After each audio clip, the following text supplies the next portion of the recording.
جمعه در دهه قیپچاق در کنار شهر وحدت برهانالدین محیدینوف را به خاک سپردند. او همگی 57 سال داشت. از این 57 سال بیش از نصفش قریب 30 سال را حاجی برهان در مسافرت در روسیه سپری کرد. به وطن هر 6 ماه یک مرتبه مثل به میمونی می آمد. این بار هم برای خبرگیری آمده بود، ولی ناگهان قلبش از زدن باز ماند.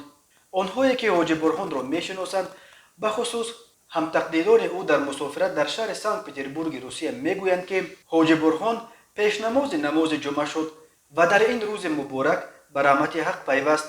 پاداش آن همان نیکی است که او در ملک غریبی برای هموطنانش بی‌دریغ، بی‌منت و بدون هیچ پاداش از برای رضای خدا انجام میداد. حاجی برهان در بعضی میوه و سبزوات واقع در کوچه سفیسکایا دکان خرد میوه و سبزوات داشت. از این حساب روزگار خودش و 6 فرزندش را تامین میکرد. اما او را در پتربورگ مهاجران بیشتر همچون نفری میشناختند که سندهای مرده های مهاجران را برای به وطن فرستادن ثبت میکرد.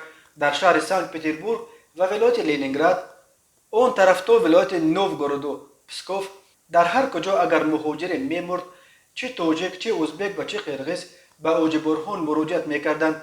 در همه مردخانه ها، شعبه های پلیس، دیگر اداره و در فرودگاه پولکوف حاجی برهان را برای دو تازش از پس فرستادن مرده های مهاجران خوب میشناختند.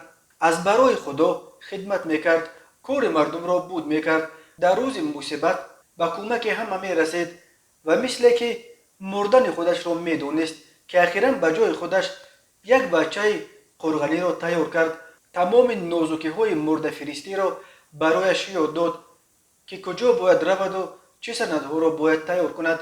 فکر این روز را هم از پیش کرد که اگر نباشد مرده مردم مهاجر در کوچه نماند.